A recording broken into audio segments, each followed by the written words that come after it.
a logic and tool for creativity and clarity of thoughts. So जो अब इसके अंदर पढ़ने वाले हैं हम logical reasoning combined with systematic tools to improve creative thinking. कि क्रिएटिव थिंकिंग को इम्प्रूव करने के लिए हम क्या लॉजिकल को कंबाइन करेंगे सिस्टमेटिक टूल्स के साथ. ओके, इसमें हम रिमूव कंफ्यूजन जो भी होगा उसको रिमूव करेंगे and arrive at clear innovation solution. और जो हमें लास्ट में जो सॉल्यूशन मिलेगा वो क्लियर और इनोवेटिव सॉल्यूशन मिलेगा. फर्स्ट टॉपिक आता है इसके अंदर TRIZ tool for creativity and solution.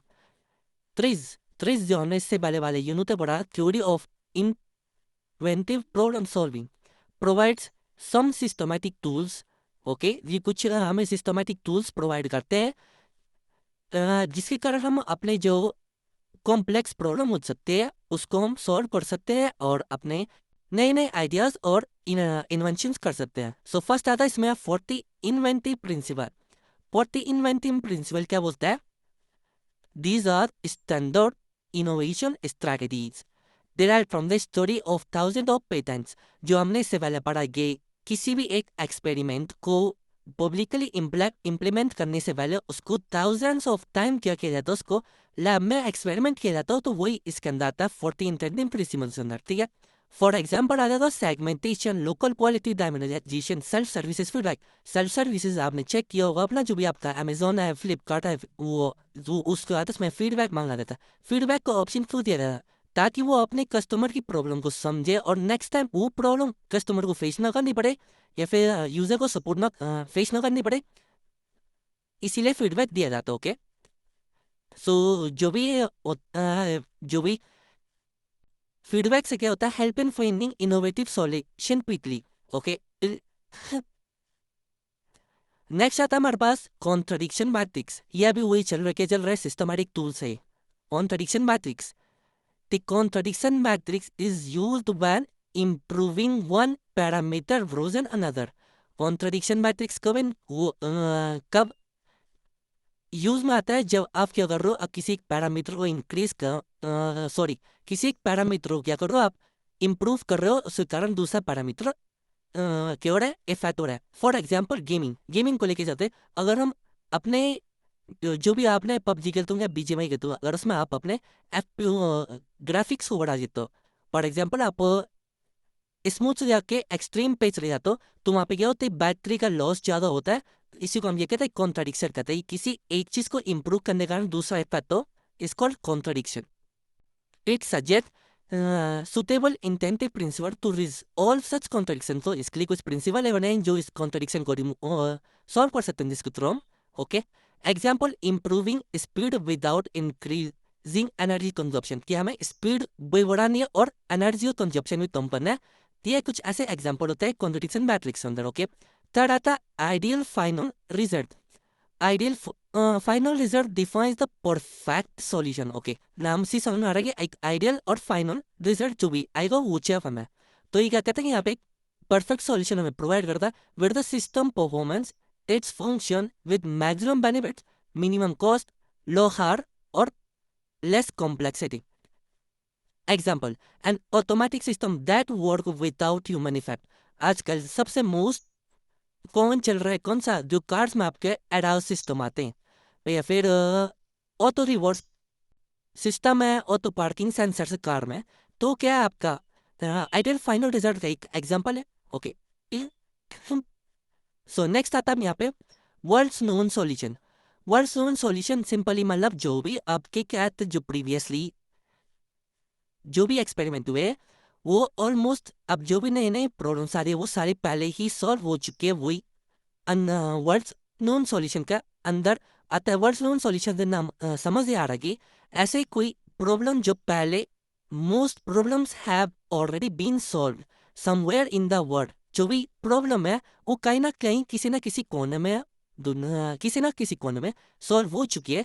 तो अब हमें क्या करना है कि उसी जो प्रॉब्लम सॉल्व हो गए उसी को यूज करते हुए हमें अपनी न्यू इनोवेशन करना है. जो पुरानी सॉल्यूशन है उसको लेके न्यू इनोवेशन करना है, उसको कहते हैं word known solution. Okay, the key idea is to reuse existing knowledge instead of reinventing solution. Okay, so अब इसका जो आप वर्ल्ड नॉलेज सॉल्यूशन है, इसका प्रॉफिट क्या होगा, बेनिफिट क्या होगा, इससे क्या होगा, reduce time and cost reduce हो जाएगा, इंक्रीज रिलायबिलिटी हो जाएगी, encourage cross disciplinary thinkings।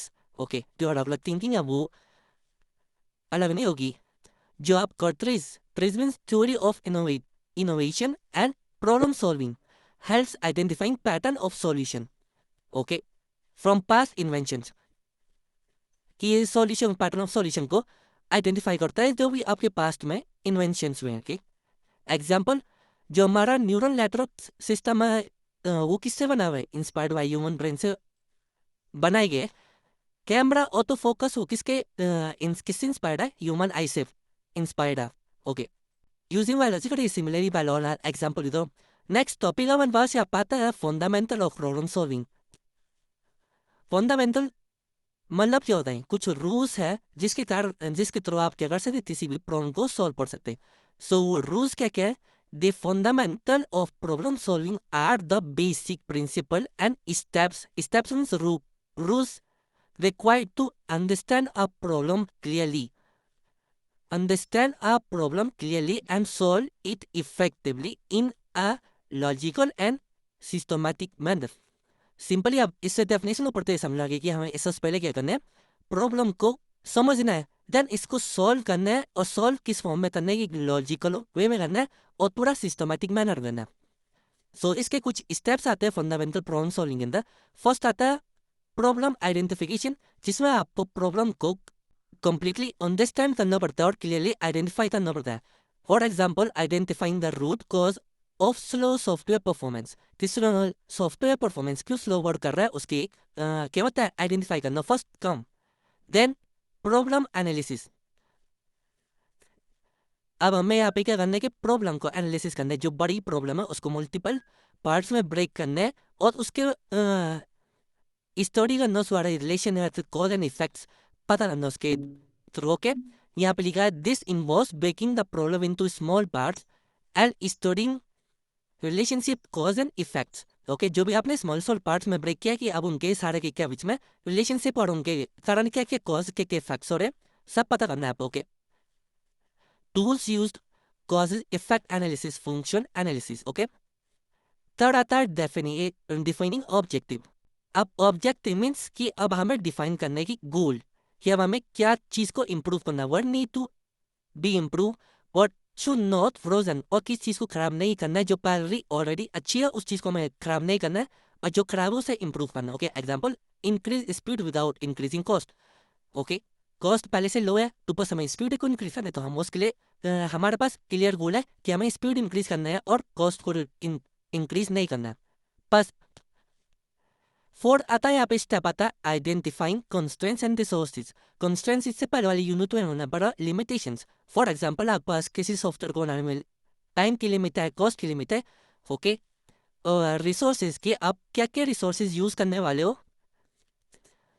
उस चीज को आइडेंटिफाई करना में। ओके, यहाँ पे भी लिखा है understanding limitation, time, cost, technology and availability resources in selecting the best feasible solution. Sorry, fifth आता है जनरेटिंग पॉसिबल सॉल्यूशन। अब जो भी आपने प्रॉब्लम आई उसके लिए जितने मल्टीपल सॉल्यूशंस हो सकते उसको जनरेट करना। ओके, देन सिक्स्थ आता है एवोल्यूशन एंड सिलेक्टिंग सॉल्यूशन। जितने भी मल्टीपल सॉल्यूशन हो सकते हैं उन सबको इम्प्लीमेंट करना और सिलेक्टिंग सॉल्यूशन, और उनमें से एक बेस्ट सॉल्यूशन को सिलेक्ट करना, देन उसका इम्प्लीमेंटेशन करना और रिव्यू करना। और जो भी आपका बेस्ट सॉल्यूशन हो वो इफेक्टिव होना चाहिए, कॉस्ट लो कॉस्ट होना चाहिए, सिंपल होना चाहिए और इम्पैक्ट डाले हो आपके सॉल्यूशन। ओके, नेक्स्ट टॉपिक आता है हमारे पास यहाँ पे thinking in time and scale. Thinking in time and scale means होता है कि जो ट्रीज अप्रोच होती है, trees means theory of innovation and problem solving approach है, वो आपकी जो प्रॉब्लम है वो डिफरेंट टाइम पीरियड्स पे क्या करती है, एनालाइज करती है। ओके, और डिफरेंट स्केल्स पे एनालाइज करती है। डिफरेंट टाइम और डिफरेंट स्केल्स का मतलब क्या हुआ, फॉर एग्जाम्पल आपने कोई कंप्यूटर बनाया, वो पास्ट में कैसा था, प्रेजेंट में कैसा वर्क कर रहा है, फ्यूचर में आप कैसा उसको हमें क्या करना, उसमें इवॉल्व करना। यहाँ पे लिखा past how the system work either and what problem existed, कि सिस्टम ने पास्ट में कैसे वर्क किया और उसमें क्या क्या प्रॉब्लम आई। जैसे मैंने इससे पहले वाले यूनिट में पढ़ा है कि हमारे पास पहले कंप्यूटर थे, वो बहुत बड़े कमरे में और बहुत डिफिकल्ट होता है उसको हैंडल करना। प्रेजेंट पे अब हमारे पास बिल्कुल ही क्या है, पोर्टेबल फॉर्म में, हम इसको कहीं भी इजिली कैरी कर सकते। फ्यूचर में क्या हो सकता है कि भाई अभी आपके पास आ रहे कौन से ग्लासेस आ रहे हैं, क्या बोलते तुम ग्लासेस को, नाम याद नहीं आ रहा, बट उसमें क्या होगी, चिप लगी है और आप उसी से अपने हाथ से गेस्चर से उसको कंट्रोल कर रहे, वो क्या एक फ्यूचर आपको कंप्यूटिंग का। That's all. फॉर एग्जाम्पल लिया mobile phone involving from keypad phones to smartphone and AI enable devices.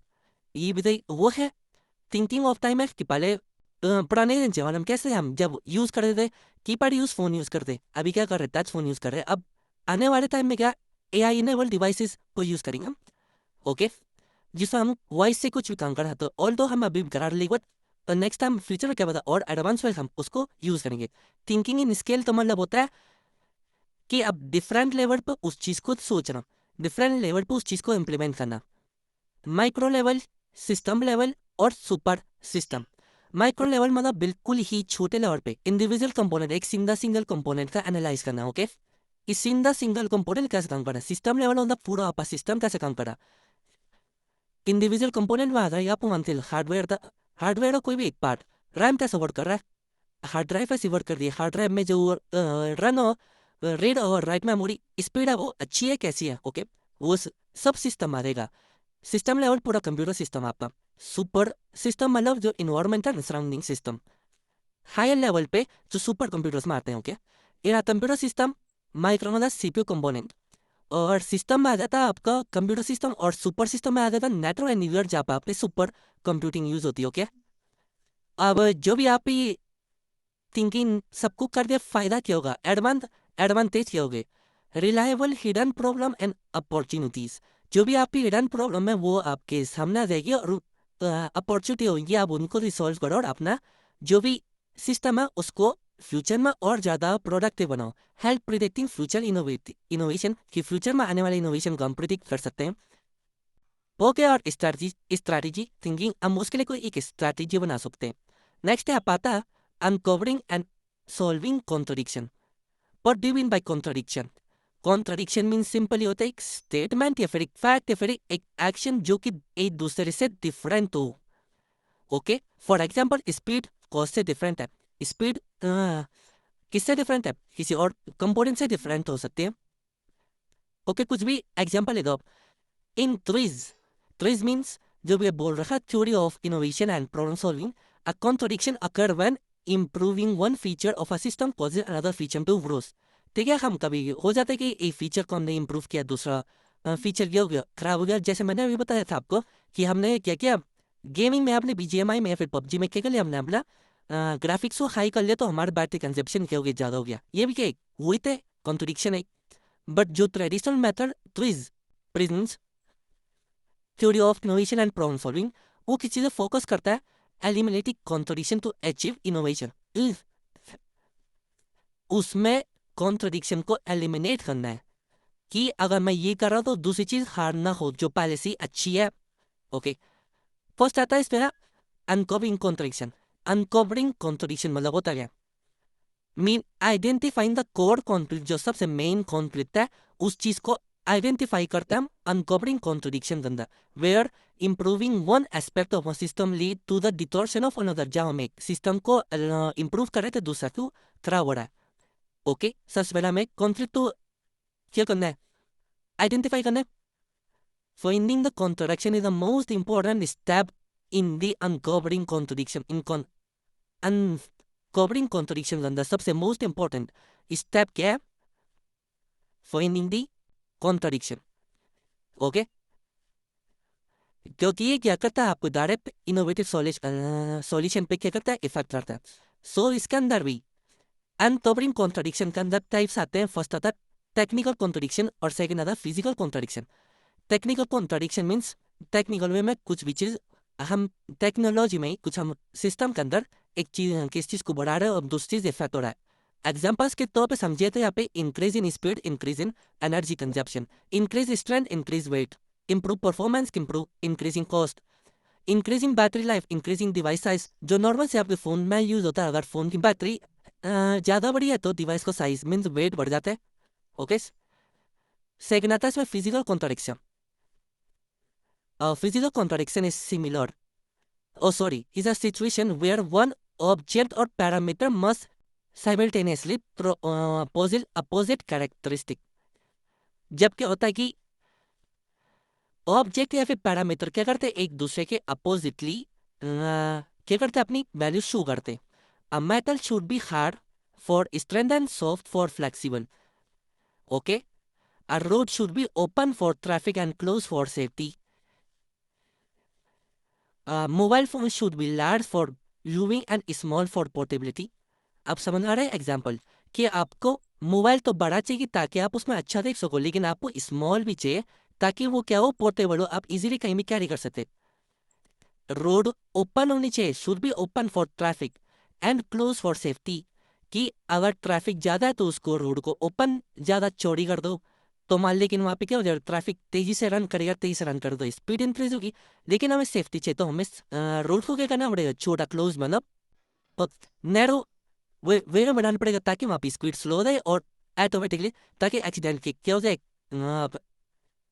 Accident की प्रोबेबिलिटी कम हो जाए. ओके. नेक्स्ट यहाँ पे आता है आपका solving contradiction. Solving contradiction means होता है आपका solving technical contradiction means eliminating a conflict where improving one system parameter causes another to grow. Simply हम एक पैरामीटर को क्या कर रहे हैं, इंप्रूव कर रहे हैं और दूसरा क्या हो जा रहा है, उससे इफेक्ट हो जा रहा है.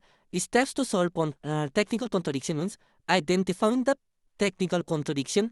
फर्स्ट आइडेंटिफाई करना है, map the contradiction, use the contradiction matrix, apply the 14 invite difference well evaluate the solution. Yes, already हमने सब कुछ क्या करता क्या, ऑलरेडी हम इसी साल पांच चीज हमने पढ़ी हुई है. ट्रेडिशनल कॉन्ट्रडिक्शन पढ़ा हुआ है, मैप ऑफ कॉन्ट्रडिक्शन पढ़ा, use the contradiction matrix, 14 inventive principle जो हमने स्टार्टिंग में पढ़ा, एवल्यूट द सॉल्यूशन. लास्ट में गए एवल्यूट सॉल्यूशन समझ बाहर हो गए.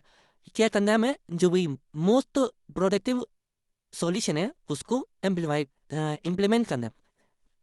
इसका एग्जाम्पल आ जाता है using light weight material to increase speed without increasing weight. Light weight material to increase speed, ये मोस्ट ऑफ टाइम कहाँ पे आता है, आपका वॉर में.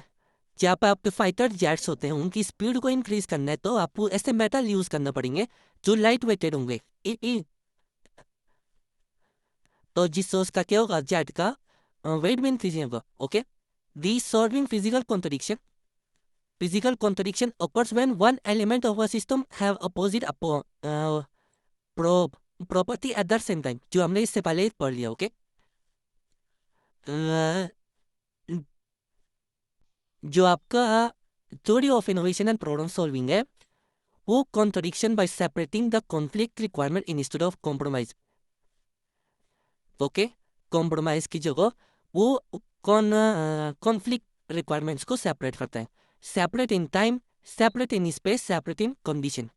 Example, automatic door that open only when someone approaches. बड़े बड़े आप वहाँ पे चेक करते हुए कहाँ पे, मॉल्स में, हॉस्पिटल्स में, जब आप डोर के सामने जाते हो तो डोर ऑटोमेटिकली ओपन हो जाता है और देन जब कोई नहीं होता ऑटोमेटिकली क्लोज हो जाता है. ये क्या कर रहा हो, अपोजिट वर्क कर रहा है ना. जब कोई सामने था तो खुल गया, जब नहीं था तब तो बंद हो गई. सिंपल. ठीक है, आपका सॉल्विंग फिजिकल कॉन्ट्रडिक्शन का एक एग्जाम्पल है fast thinking with ideal outcome.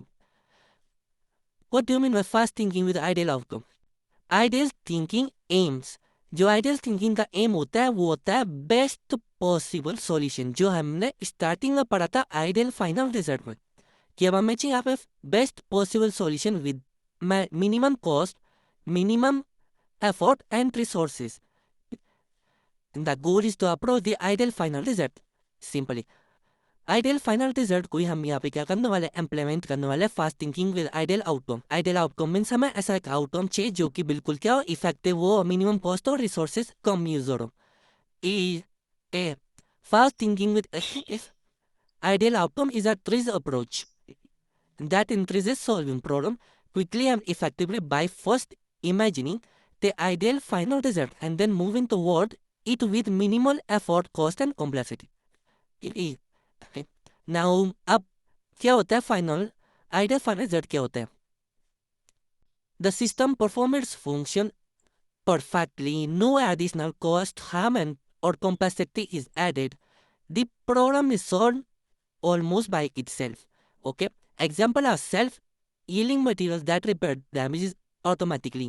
Okay, जैसे हम एक फाइबर प्रोत होता है, अगर उस पर आप आग भी लगाओ तो ऑटोमेटिकली हील करता, मुंह की स्माइल आता आपका सेल्फ हीलिंग मटीरियल बना देता।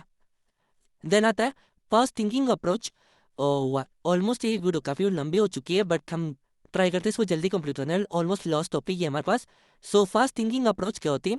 Instead of long trial and error processing, fast thinking long trial और एंड एरर प्रोसेस, कि आप पहले उसको ट्रायल करो, फिर उसमें जो एरर आ रहा है उसको सॉल्व करो, देन उसको ट्रायल करो, देन उसको एरर को सॉल्व करो, ट्रायल करो, एरर सॉल्व करो, ट्रायल करो, एरर सॉल्व करो।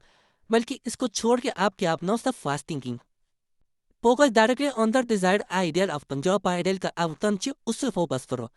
यूजिंग एग्जिस्टिंग सिस्टम रिसोर्सेज, जो हमने पढ़ा था क्या किसमें, वर्ल्ड सॉल्यूशन सिस्टम में, कि जो आपके पास ऑलरेडी सॉल्यूशन है उसी को इम्प्लीमेंट करो और बाद में जाकर उसी को मॉडिफाई करना। Eliminate unnecessary step and compromises, कि अननेसेसरी स्टेप्स क्या हो गया, अगर आप कोई एक न्यू थ्योरी दोगे आपने तो उसमें आपको बहुत सारे एक्सपेरिमेंट करने पड़ेंगे, बहुत सारे ट्रायल्स करने पड़ेंगे, उसमें एरर्स जनरेट होंगे।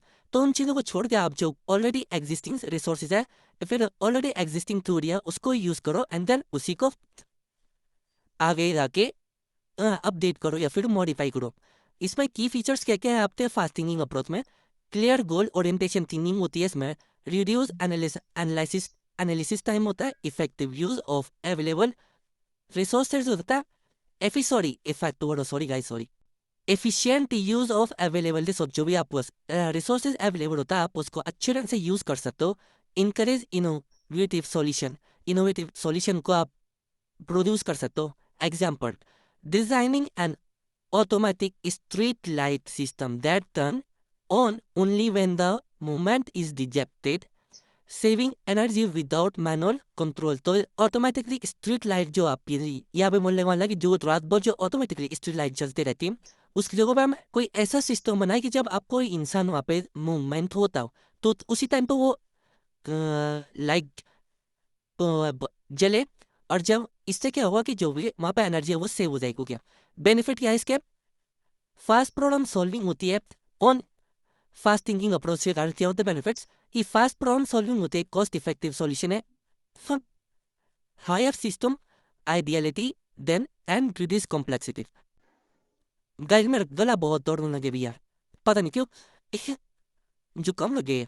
सो कुछ ये तो इसमें बेनिफिट्स क्या है? फास्ट प्रॉब्लम सॉल्विंग होते हैं, कॉस्ट इफेक्टिव सॉल्यूशन है, higher system ideality and reduce complexity. क्या क्या हो जाता है? रिड्यूस कर देता है कॉम्प्लेक्सिटी को, और कॉस्ट भी फैक्टर होता है। बस इतना था गाइस इस यूनिट। जो भी समझ नहीं यार कमेंट में जरूर बताना, नेक्स्ट टाइम मैं उसको और अच्छी से करूँगा। और वीडियो अच्छी लगी तो लाइक जरूर करना guys, and thanks for watching. और जिन्होंने भी पहले ही पुरानी प्रीवियस यूनिट्स नहीं देखी जिसमें मैंने आपको सारे टॉपिक्स ऑलरेडी कवर के, आप एक बार चेक कर लेना गाइस, ताकि आपको कोई भी कंफ्यूजन ना हो। Thanks for watching guys. Next unit जल्दी आई गाइस, तब तक बाय।